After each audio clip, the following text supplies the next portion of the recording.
In this lesson, we see how to add a table in your component. Go to the Tables panel, click the New Table menu, and choose a name for your table. You must also define a different name for the items of your table, a singular name which will be used to name your layouts, but also to name your views and your models of singular item. The physical database name will be based on the collection name.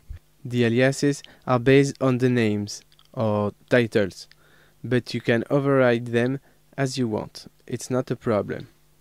Creating a new table, you also create an associated controller, new models, and new view files. Define here if your current view is the entry point of your component.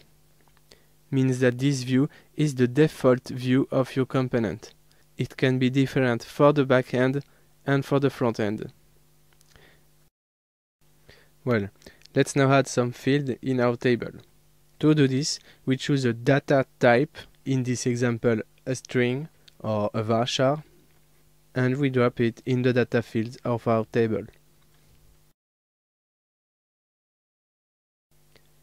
An integer, and that's all for the moment. For our first main field, let's define a required property and the length for the varchar. The yellow star defines which is the default title label for this table. Well, now if you want to see your table, you have to create a new collection layout. Because you define the titles in your table, the name of the layouts are predefined. You just have to press the Enter key. In order to insert new records, we also need an item layout with a form. Let's now compose our layouts. As you see, the grid is empty. We have to choose which columns of our table we want to see in the grid. Let's now do the same for the form. And that's all. We can now test our project in the sandbox. Don't forget to do this operation if you want to see your changes. You just created the first page of your component.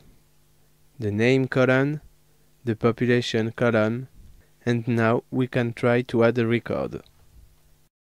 We enter some values, we save, and we can see our new record in the table. Let's try another. If I miss a required value, the validator shows the instruction just under the field. See you next lesson. Thank you for watching this video and thank you for using Cook.